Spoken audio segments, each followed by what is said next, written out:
आपण क्लास 6वी इतिहास पहिला पाठ पाहतो आहे, भारतीय उपखंड आणि इतिहास. ठीक आहे, पहा. याचे आपल्याला 3 पार्टमध्ये डिव्हिजन आपण केलं. याचं पहिलं आहे इतिहासाची घडण आणि भौगोलिक वैशिष्ट्ये, दुसरा भारताची भौगोलिक वैशिष्ट्ये आणि तिसरा भारतीय उपखंड. ठीक आहे, आपण 1 बाय 1 पाहणार आहोत. हे पाहता पहिलं काय आहे, पहिला पॉईंट आहे 1.1 इतिहासाची घडण आणि भौगोलिक वैशिष्ट्ये. इयत्ता 5वीत आपण मानव आणि त्यांच्या भोवतालचा परिसर यांचा परस्परांशी कसा घनिष्ठ संबंध असतो हे विस्ताराने पाहिले. आदिमानवाच्या जीवनातील आणि तंत्रज्ञानातील बदल हे त्याच्या परिसरातील बदलांशी कसे जोडलेले होते हे आपण पाहिले. म्हणजे जसं आपण पाहिलं की माणूस जसजसं त्याची जडणघडण होत गेली त्याच्यामध्ये त्याच्या आजूबाजूच्या परिसराचा पण मोठा रोल होता. बरोबर आहे ना, महत्त्वाचा रोल होता.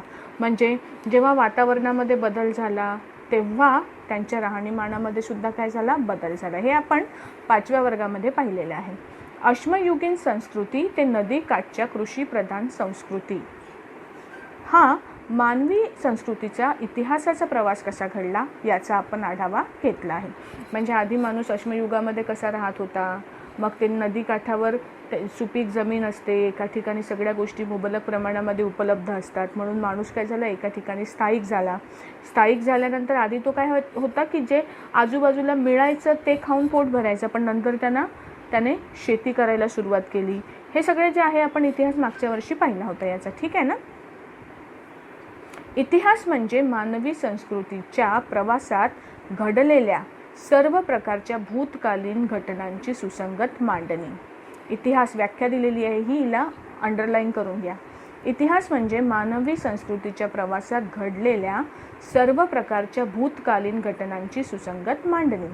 स्थल, काल, व्यक्ती, समाज हे इतिहासाचे 4 प्रमुख आधारस्तंभ आहे.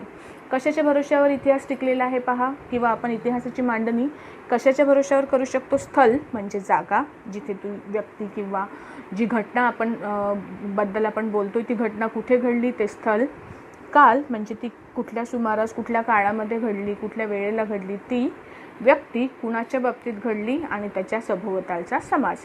हे 4 इतिहासाचे प्रमुख आधारस्तंभ आहेत. या 4 घटकांशिवाय इतिहास लिहिला जाऊ शकत नाही. यापैकी स्थल हा घटक भूगोलाशी म्हणजे भौगोलिक परिस्थितीशी संबंधित आहे. स्थल हा जो घटक आहे त्याचा कशाशी संबंधित आहे, भौगोलिक परिस्थितीशी संबंधित आहे. ठीक आहे, म्हणजे जागा, ठिकाण, ज्यावरती घटना घडली आहे ते ठिकाण, तिथलं वातावरण कसं आहे, तिथली जमीन कशी आहे, या सगळ्या गोष्टींवर. इतिहास व भूगोल यांचे नाते अतूट आहे. भौगोलिक परिस्थिती इतिहासावर अनेक प्रकारे परिणाम करत असते. जसे आपला इतिहास आपण पाहतो की शिवाजी महाराजांच्या काळात, आपल्या काळामध्ये यांनी गडावर वास्तव्य का केले शिवाजी महाराजांनी, कारण गडावर जास्त प्रोटेक्शन, जास्त सुरक्षा दिली जाऊ शकते. गड जिंकायला कठीण असतात, शत्रूशी सामना करायला सोपे असतात. यामुळे त्या गोष्टींचा शिवाजी महाराजांनी काय करून घेतला, उपयोग करून घेतला. तर ही तिथली काय आहे, गड किंवा तिथले जे पहाड, पर्वत, टेकड्या, हा तिथल्या भौगोलिक परिस्थितीचा भाग आहे. बरोबर आहे, आणि त्याचा इतिहासावर परिणाम घडतो. ठीक आहे. हां, आता आपल्या व्यवसायामध्ये, आपल्या परिसरामध्ये कोणकोणते व्यवसाय आहे ते कशावर अवलंबून असते. जसं पहा, आपल्याकडे तुम्ही जागोजागी आपल्याकडे गावाला जाताना किंवा हायवेवर आपल्याला जागोजागी वेफर्स, केळीचे वेफर्स बनवणाऱ्यांची दुकानं दिसतात ना. का दिसतात, कारण आपल्या भागामध्ये केळी जास्त पिकते.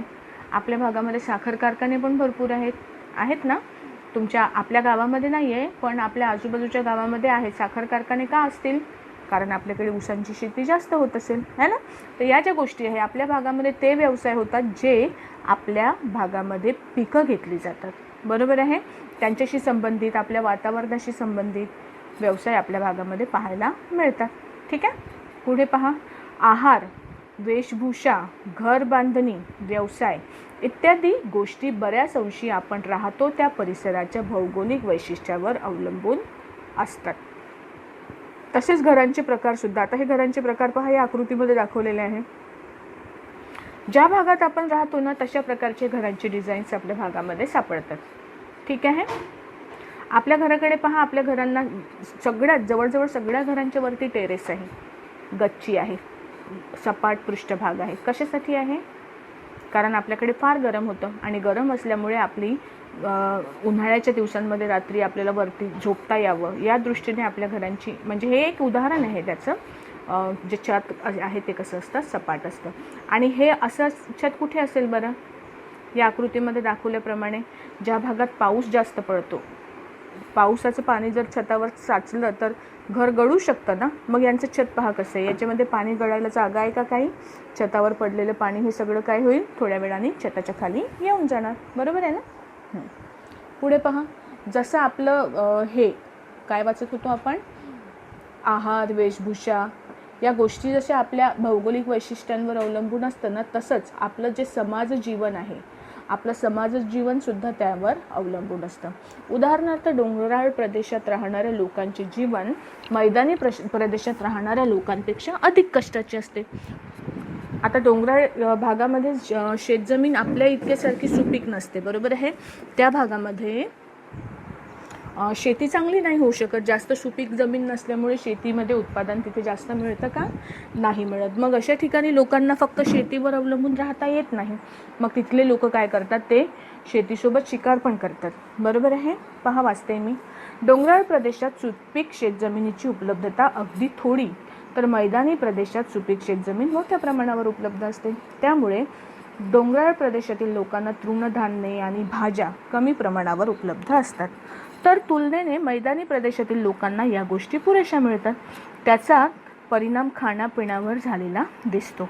डोंगराळ प्रदेशात राहणाऱ्या लोकांना अन्नासाठी शिकारीवर आणि जंगलातून गोळा केलेल्या पदार्थांवर अधिक अवलंबून राहावे लागते. अशाच पद्धतीची डोंगराळ प्रदेशात राहणाऱ्या आणि मैदानी प्रदेशात राहणाऱ्या लोकांच्या जीवन पद्धतीतील इतर गोष्टीमध्येही फरक आढळतो. डोंगराळ प्रदेशात राहणारे लोक आपल्यापेक्षा जास्त काटक असतात का? कारण त्यांना आपल्यापेक्षा जास्त मेहनत करावी लागते. तुम्ही बरेचदा पहा, असे टी व्हीवर वगैरे कुठेतरी ऐकलं असेल की जे डोंगराळ भागात राहतात ना, साधं शेतात जायचं काम किंवा पाणी घरात भरायचं काम हे सुद्धा त्यांच्यासाठी खूप कष्टाचं असतं. आपल्याला ह्या गोष्टी तुलनेने सोप्या पद्धतीने मिळतात. आपल्याला जास्त मेहनत नाही करावी लागत. त्यामुळे आपलं शरीर तितकं काटक नसतं जितकं डोंगराळ प्रदेशातील लोकांचं असतं. ठीक आहे, चला पुढे जाऊया. पुढचं पेज. दुसरं, आपण राहतो त्या प्रदेशातील हवामान, पर्जन्यमान, शेतीतून मिळणारे पीक, वनस्पती आणि प्राणी इत्यादी गोष्टी आपल्या जगण्याचे साधने असतात. त्यांच्या आधारानेच त्या प्रदेशातील जीवनपद्धती व संस्कृती विकसित होत असते. आपण जिथे राहतो तिथे हवामान कसं आहे, पाऊस कसा पडतो, शेतीमध्ये काय पिकतं, वनस्पती कुठकुठले सापडतात, कुठकुठल्या सापडतात, प्राणी कुठले कुठले आहेत, या सगळ्यावर. जसं पहा, आपल्याकडे तुम्ही जर शेतीमध्ये वापर केला पाहिला तर बैलांचा, बैलगाडी, बैल यांचा वापर केला जातो. पण वाळवंटामध्ये कुठले प्राणी जास्त वापरले जातात? उंट वापरले जातात का? कारण तिकडे उंट आपल्यापेक्षा जास्त प्रमाणामध्ये उपलब्ध आहे. मग जे प्राणी आपल्या आजूबाजूला सापडत असतील त्या प्राण्यांचा उपयोग केला जातो. बरोबर आहे ना. आता जसं आपल्याकडे दूध वगैरे गाईचं, म्हशीचं काढलं जातं, भरपूर ठिकाणी शेळ्यांचं दूध वापरलं जातं. बरोबर आहे ना. का? कारण त्या ठिकाणी तो प्राणी जास्त प्रमाणामध्ये उपलब्ध आहे म्हणून. ठीक आहे. तर आपण राहतो त्या प्रदेशातील हवामान, पर्जन्यमान, शेतीतून मिळणारे पीक, वनस्पती आणि प्राणी इत्यादी गोष्टी आपल्या जगण्याची साधने असतात. त्यांच्या आधारानेच त्या प्रदेशातील जीवनपद्धती आणि संस्कृती विकसित होत असते.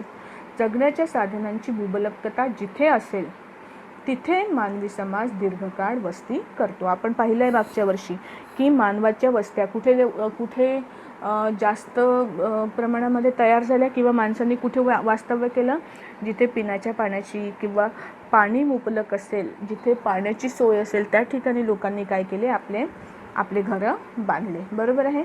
म्हणजेच नद्यांच्या काठाने शहरं किंवा गाव जास्त विकसित झाली का? कारण तिथे पाण्याची मुबलकता होती म्हणूनच ज्या ठिकाणी, आता मगाशीचं आपण डोंगराळ प्रदेशातलं उदाहरण जर बघितलं, तुम्ही डोंगराळ प्रदेश पहा आणि मैदानी प्रदेश पहा. लोकांची दाट वस्ती आपल्याला कुठे सापडते? डोंगराळ प्रदेशात नाही सापडत. ती सापडते आपल्याला मैदानी प्रदेशात. का? कारण तिथे सगळ्या गोष्टी मुबलक उपलब्ध असतात आणि सहज उपलब्ध असतात. बरोबर. तर जिथे सगळ्या गोष्टी मुबलक उपलब्ध असतात मानव समाज तिथे दीर्घकाळ वस्ती करतो. ठीक आहे. जगण्याच्या साधनाची मुबलकता जिथे असेल तिथे मानवी समाज दीर्घकाळ वस्ती करतो. कालांतराने या वस्त्यांचे ग्राम, वसाहती व नगरे यात रूपांतर होते. पर्यावरणाचा ऱ्हास, दुष्काळ, आक्रमणे आणि इतर कारणांमुळे जगण्याच्या साधनाची कमतरता भासू लागली की लोकांना गाव सोडून जाणे भाग पडते. ग्राम, वसाहती, नगरे उजाड होतात. अशा अनेक घडामोडी इतिहासात घडलेल्या दिसतात. त्यावरून इतिहास व भूगोल यांचे नाते अतूट असते हे स्पष्ट होते. ठीक आहे. इतिहास हा भूगोलावर बऱ्याच अंशी अवलंबून असतो. एखाद्या भागाची भरभराट होते, तिथे सगळे जर सुपीक असेल, जागा जमीन सुपीक असेल, सगळ्या गोष्टी भरपूर प्रमाणात उपलब्ध असेल तर माणसांची वस्ती तिथे होते. आणि अशाच ठिकाणी बाहेरून येणाऱ्या लोकांनाही माहिती असतं की इथे सगळ्या गोष्टी व्यवस्थित उपलब्ध आहे, इथे आपण राहू शकतो. मग बाहेरच्या लोकांची आक्रमणं पण अशा ठिकाणी जास्त होतात. आपल्याला माहिती आहे ना, आपल्या भारतावर आतापर्यंत किती लोकांनी आक्रमण केलं. का केलं असेल? कारण आपल्याकडे सगळ्या गोष्टी उपलब्ध होत्या, खाण्याच्या, पिण्याच्या, कपडे, लत्ते आणि सहज उपलब्ध होतात. आणि इथले लोक तेव्हा एवढे शिकले सवरलेले नव्हते, त्यामुळे त्यांना आपला कोणी फायदा उचलून घेत असेल तर त्यांना त्याला विरोध करणं जमायचं नाही. बरोबर आहे ना. तर या कारणामुळे तर जिथे आपल्याकडे जी मुबलकता होती त्यामुळे बाहेरच्यांनी आपल्यावर आक्रमण केलं आणि आपला जसा आजचा इतिहास आहे तसा इतिहास घडला. बरोबर. तर एक महत्त्वाचं वाक्य याच्यामध्ये लक्षात ठेवा की इतिहास व भूगोल यांचे अतूट नाते अतूट असते. ठीक आहे. आता आपण पुढच्या भागाकडे वळूया. भाग नंबर 2 तो आहे 1.2 भारताची भौगोलिक वैशिष्ट्ये. भौगोलिक वैशिष्ट्ये म्हणजे भूगोलाच्या दृष्टीने आपला भारत कसा आहे तो आपण आता इथे पाहणार आहोत. आपला भारत देश विस्ताराने मोठा आहे. त्याच्या उत्तरेला हिमालय, पूर्वेला बंगालचा उपसागर, पश्चिमेला अरबी समुद्र, दक्षिणेला हिंदी महासागर आहे. भारताची अंदमान निकोबार आणि लक्षद्वीप ही बेटे वगळता उरलेला भारत भौगोलिकदृष्ट्या कसा आहे, सलग आहे. आता हा जो पॅराग्राफ आहे ना, हा पॅराग्राफ दाखवण्यासाठी मी तुम्हाला काय करते, एक चित्र दाखवते. पहा, भारताचा नकाशा आहे. हा दिसतोय तुम्हाला. हा उत्तरेकडचा भाग दिसतो आहे. हिमालय पर्वत दिसला. उत्तर भाग तुम्हाला नकाशामध्ये खाली हे दिलेलं असतं बघा, एका कोपऱ्यामध्ये हे उत्तरेकडे दाखवणारा ॲरो दाखवतात ना, वरती उत्तर ही बाजू ही जी बाजू आहे आपली लक्षद्वीप बेट, हे अरबी समुद्र ही आपली पश्चिम बाजू, बंगालचा उपसागर कुठल्या भागामध्ये आहे, पूर्व भागामध्ये आहे. आणि दक्षिणेकडे काय दिसतोय आपल्याला, हिंदी महासागर दिसतोय. हा आपल्या भारताचा काय आहे, प्राकृतिक भारताचा नकाशा आहे. अजून एक गोष्ट लक्षात घ्या, हा जो भारत याच्यामध्ये दाखवलेला आहे ना आपल्याला, हा भारत याच्यामध्ये पहा तुम्हाला पाकिस्तानही दिसतो आहे. तर आपण गोष्ट करतो आहे, आपण बोलतो आहे भारतीय उपखंडाबद्दल. आणि भारतीय उपखंडामध्ये पाकिस्तानचाही समावेश आहे, बंगालचा उपसागर याचाही समावेश आहे आणि श्रीलंकेचा सुद्धा खाली समावेश आहे. ठीक आहे. आता पूर्ण भारत जर तुम्ही पाहिलं तर सगळं सलग अखंड आहे. फक्त याचे लक्षद्वीप आणि अंदमान निकोबार ही जी 2 बेटे आहे हेच फक्त मुख्य जमिनीपासून कशी आहे, वेगळी आहे. बाकीचा पूर्ण भारत कसा दिसतोय आपल्याला, अखंड दिसतो आहे. ठीक आहे. दुसरी गोष्ट पहा, याच्या उत्तरेकडे कोण आहे, हिमालय पर्वत आहे. त्यानंतर पश्चिम दिशेला अरबी समुद्र आहे, पूर्वेला बंगालचा उपसागर आहे आणि खाली कोण आहे, हिंदी महासागर आहे. म्हणजे आपला भारत देश जर पाहिला तर 3 साईडने पाण्याने व्यापलेले आहे आणि एका साईडला काय आहे, हिमालय पर्वत आहे. ठीक आहे. वापस जाऊया आपण दुसऱ्या पानावर. चला पहा, भारताची भौगोलिक वैशिष्ट्ये. आपला भारत देश विस्ताराने मोठा आहे. त्याच्या उत्तरेला हिमालय, पूर्वेला बंगालचा उपसागर, पश्चिमेला अरबी समुद्र, दक्षिणेला हिंदी महासागर आहे. भारताची अंदमान निकोबार आणि लक्षद्वीप ही बेटे वगळता उरलेला प्रदेश भौगोलिकदृष्ट्या सलग आहे. प्राचीन भारताचा इतिहास शिकत असताना आपल्याला हा भूप्रदेश लक्षात घ्यावा लागतो. त्याचाच उल्लेख आपण प्राचीन भारत असा करणार आहोत. प्राचीन भारत म्हणजे आपल्याला स्वातंत्र्य मिळण्यापूर्वीचा भारत. तेव्हा पाकिस्तान आणि बांगलादेश हे सुद्धा भारताचा भाग होते. आजचे पाकिस्तान आणि बांगलादेश हे इसवी सन 1947 पूर्वी भारताचा भाग होते. भारतीय इतिहासाच्या जडणघडणीचा विचार केला असता खालील 6 भूप्रदेश महत्त्वाचे ठरतात. हिमालय, सिंधू, गंगा, ब्रह्मपुत्र नद्यांचा मैदानी प्रदेश, थरचे वाळवंट, दख्खनचे वाळवंट, समुद्र किनाऱ्याचा प्रदेश आणि समुद्रातील बेटे. हे पुन्हा 6 नावं व्यवस्थित लक्षात ठेवा. हिमालय, सिंधू, गंगा, ब्रह्मपुत्रा नद्यांचा प्रदेश, थरचे वाळवंट, दख्खनचे वाळवंट, समुद्र किनाऱ्यांचे प्रदेश आणि समुद्रातील बेटे. आपण पुन्हा त्या आकृतीकडे जायचं का? पहा, या आकृतीमध्ये तुम्हाला हे भाग दिसत आहेत. सगळ्यात आधी हा दिसतो आहे, वरती दिसला का हिमालय पर्वत सगळ्यांना? हा हिमालय पर्वत आहे. हिमालय पर्वतच्या नंतर हिमालय पर्वत आणि हा ब्राऊन कलरचा पार्ट दिसतोय ना, यांच्यामध्ये मधला जो पार्ट आहे याच्यामध्ये नद्या आहेत. पहा, सिंधू, गंगा, ब्रह्मपुत्रा या नद्या ह्या भागामध्ये येतात, पांढऱ्या भागामध्ये. हा सुपीक प्रदेश आहे नद्यांपासून बनलेला. त्याच्यानंतर कोपऱ्यामध्ये जे ऑरेंज कलरमध्ये दिसतोय हा भाग, याला थरचे वाळवंट म्हणतो आपण. थरच्या वाळवंटाच्या खाली जो मधला भाग आहे पहा, पूर्ण भारत देशाचा मधला भाग, मधला पट्टा, ह्या मधल्या पट्ट्याला म्हणतो आपण दख्खनचे पठार.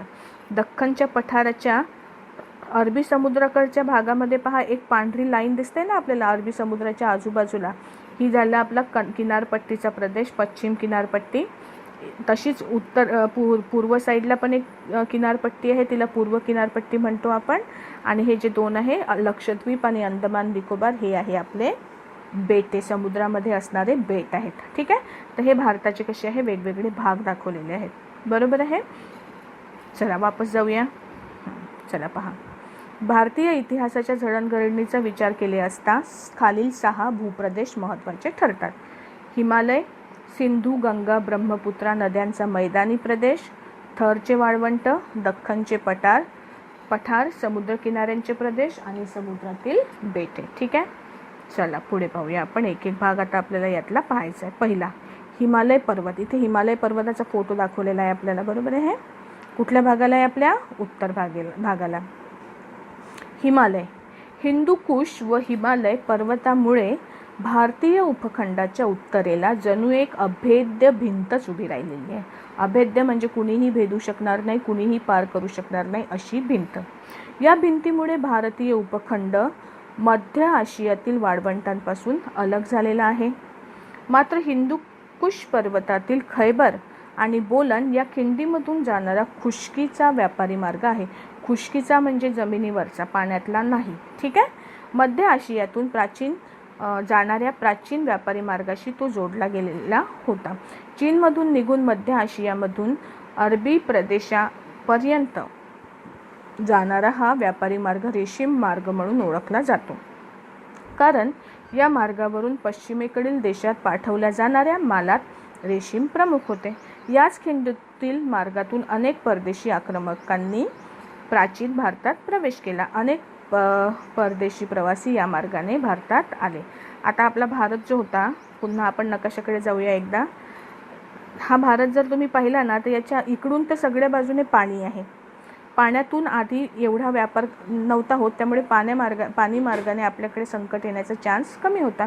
आणि आपल्या उत्तरेकडे कोण होता? हिमालय पर्वत आहे. पहा, इकडे हिमालय पर्वत आणि इकडे हिंदुकुश पर्वत. हे पर्वत दोघंही कसे होते? हे एकदम सलग भिंतीसारखे होते. त्यामुळे याच्या पलीकडून कोणी दुसऱ्या देशातल्या लोकांना आपल्यावर जर आक्रमण करायचं असेल तर त्यांना खूप त्रास पडायचा.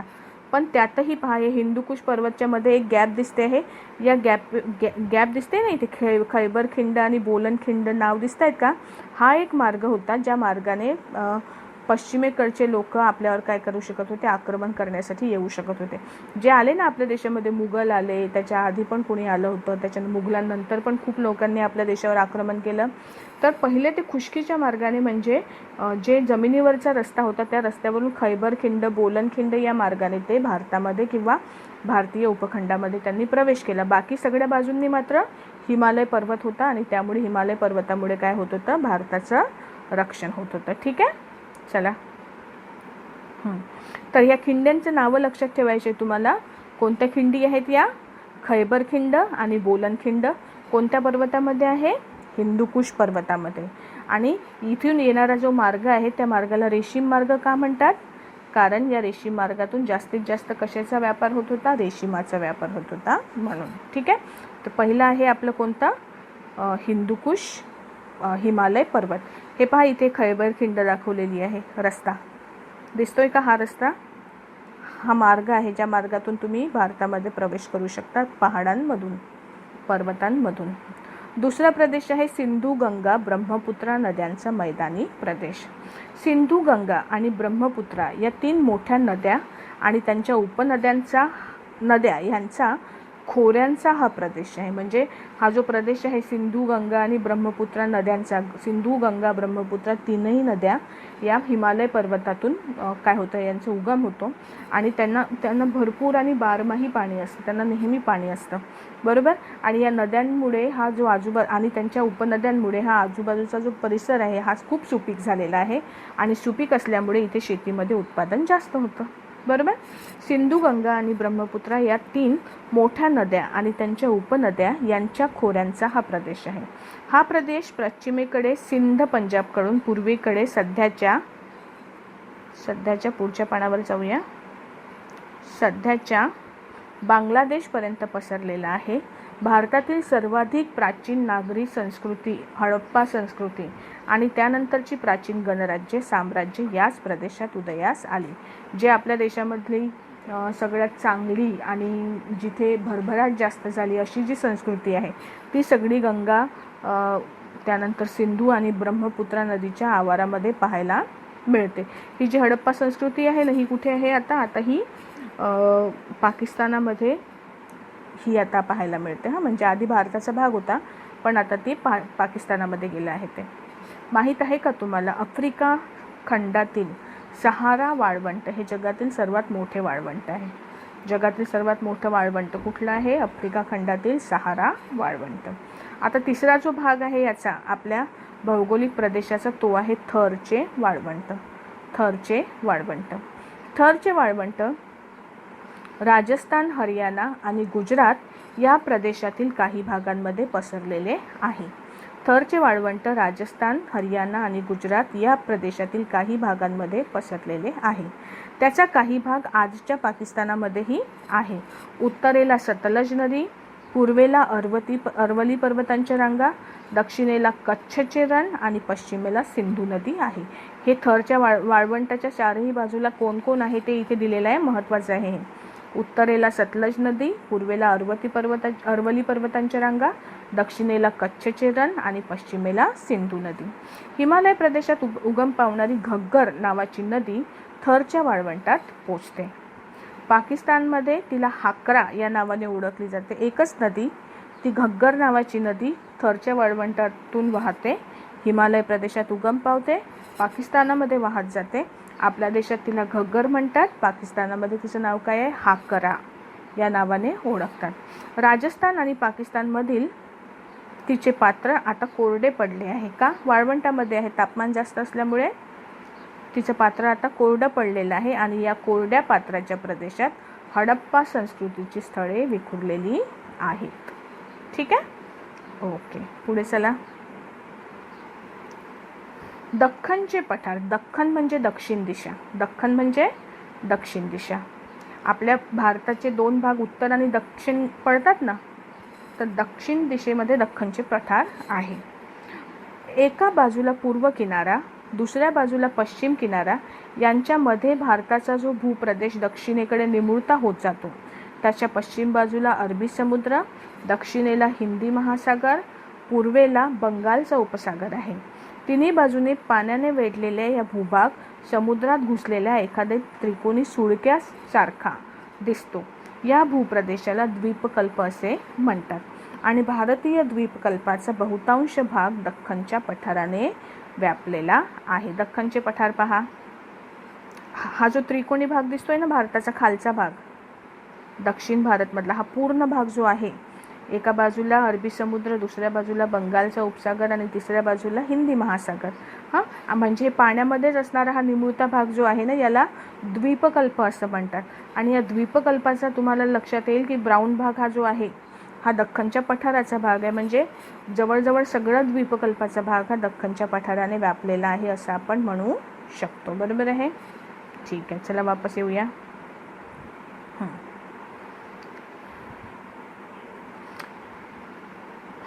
भारतीय द्वीपकल्पाचा बहुतांश भाग दख्खनच्या पठाराने व्यापलेला आहे. दख्खनच्या पठाराच्या उत्तरेकडे सातपुडा आणि विंध्य पर्वताच्या रांगा पसरलेल्या आहे. त्याच्या पश्चिमेला सह्याद्री पर्वताच्या रांगा आहे. पहा, उत्तरेकडे उत्तर दिशा, आता हे जे दख्खनचे पठार आहे ना, हा थोडासा वरती म्हणजे समुद्रसपाटीपासून थोडासा उंच गेलेला भाग आहे आणि मध्ये पठार आहे, म्हणजे तो कसा आहे, मध्ये सपाट आहे. ठीक आहे. त्याच्या उत्तरेकडे पण पर्वत आहे, पश्चिमेकडे पण पर्वत आहे आणि पूर्वेकडे पण पर्वत आहे, दक्षिणेकडे पाणी आहे. ठीक आहे. तर पश्चिमेकडे सह्याद्री पर्वत, उत्तरेकडे सातपुडा आणि विंध्य पर्वत आणि पूर्वेकडे काय आहे, पूर्वेकडे पण आहे कुठला तरी पर्वत, त्याचं नाव आता इथे दिलेलं नाही आहे. तर तिन्ही बाजू जे पश्चिम दिशेला जे पर्वतरांगा आहे त्यांना पश्चिम घाट म्हणतात, पूर्व दिशेला ज्या पर्वतरांगा आहे त्यांना पूर्व घाट म्हणतात. ठीक आहे. दख्खनच्या पठाराच्या उत्तरेकडे सातपुडा आणि विंध्य पर्वताच्या रांगा पसरलेल्या आहे. त्याच्या पश्चिमेला सह्याद्रीच्या पर्वत रांगा आहे, त्याला पश्चिम घाट असेही म्हणतात. सह्याद्रीच्या पश्चिम पायथ्याशी कोकण आणि मलबारच्या किनारपट्टीचा प्रदेश आहे. पहा, सह्याद्रीच्या पश्चिम पायथ्याशी कोकण आणि मलबारच्या किनारपट्टीचा प्रदेश आहे, समुद्र किनाऱ्याचा प्रदेश. आणि दख्खन पठाराच्या पूर्वेकडील डोंगरांना पूर्वघाट असे म्हटले जाते. या पठारावरील जमीन सुपीक असून तिथे हडप्पा संस्कृतीच्या नंतरच्या काळात अनेक कृषीप्रधान संस्कृती नांदत होत्या. कुठल्या भागामध्ये? पूर्व भागामध्ये, जिकडे बिहार वगैरे राज्य येतात. मौर्य साम्राज्य हे प्राचीन भारतातील सर्वाधिक मोठे साम्राज्य होते आणि दख्खनच्या पठाराचा समावेश या साम्राज्यात झालेला होता. मौर्य साम्राज्यानंतरही इथे अनेक छोटी मोठी साम्राज्ये होऊन गेली. म्हणजे आपल्या देशामध्ये दख्खनच्या पठाराचा जो काही सुपीक भाग होता त्या भागामध्ये इतिहासातील काही मोठमोठ्या घटना आणि साम्राज्य घडलेली आहेत. त्यानंतर आहे समुद्र किनाऱ्यांचे प्रदेश.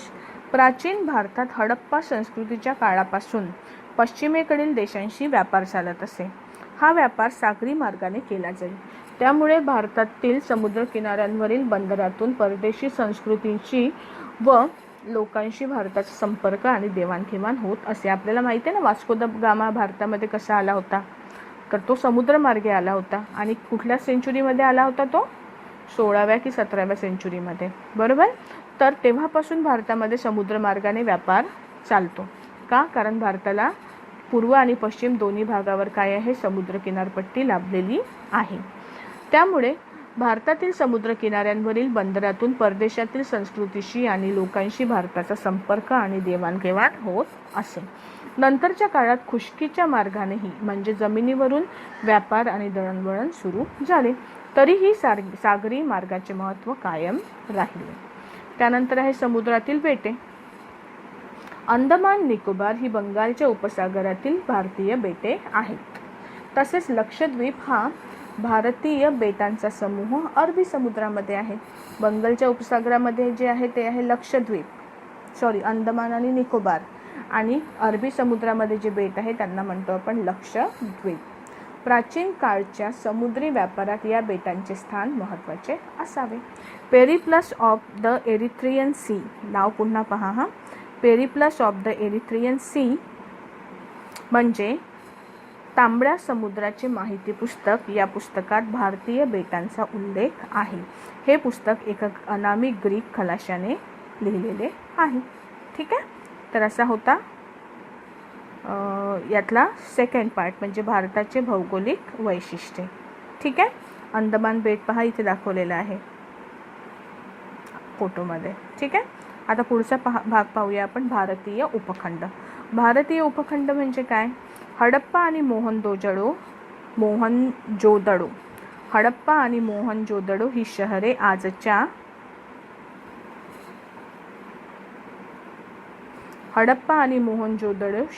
आजच्या पाकिस्तानात आहे. अफगाणिस्तान, पाकिस्तान, नेपाळ, भूतान, बांगलादेश, श्रीलंका आणि आपला भारत देश मिळून तयार होणारा भूभाग दक्षिण आशिया नावाने ओळखला जातो. याच भूभागातील भारत देशाचा विस्तार व महत्त्व लक्षात घेऊन या प्रदेशाला भारतीय उपखंड म्हणतात. पहा कोणकोणते देश याच्यामध्ये आहे. पाकिस्तान आहे, नेपाळ आहे, भूतान आहे, बांगलादेश आहे, श्रीलंका आहे आणि भारत आहे. यामध्ये सगळ्यात मोठा तुम्ही आकृती नकाशात जर पाहिला तर सगळ्यात मोठा देश कोणता आहे? भारत देश आहे. म्हणून या भागाला दक्षिण आशिया किंवा भारतीय उपखंड असेही म्हणतात. हडप्पा संस्कृतीचा विस्तार प्रामुख्याने भारतीय उपखंडाच्या वायव्य भागात झालेला होता. वायव्य भाग म्हणजे जी पाकिस्तान भारताची बॉर्डर आहे ना, त्या साईडला. चीन आणि म्यानमार हे आपले शेजारी देश दक्षिण आशियाचा किंवा भारतीय उपखंडाचा भाग हिस्सा नाहीत, तरी भारताशी त्यांचे ऐतिहासिक संबंध होते. प्राचीन भारताच्या इतिहासाच्या अभ्यासात त्यांचे महत्त्वाचे स्थान आहे. ठीक आहे. तर यामध्ये लक्षात ठेवा की चीन आणि म्यानमार पण आपल्या जवळ आहेत, पण ते भारतीय उपखंडाचा भाग नाही. भारतीय उपखंड म्हटले की त्याच्यामध्ये कोणकोणते देश येतात? अफगाणिस्तान, पाकिस्तान, नेपाळ, भूटान, बांगलादेश, श्रीलंका आणि भारत. ठीक आहे. इथे आपला पहिला पाठ संपला. इथे खाली प्रश्नोत्तरं दिलेले आहे. जी प्रश्नोत्तरं तुम्ही स्वतःहून करू शकत असाल ते करा, नाही तर मग नेक्स्ट व्हिडिओमध्ये मी कसे करायचे ते सांगेल. ठीक आहे. बाय.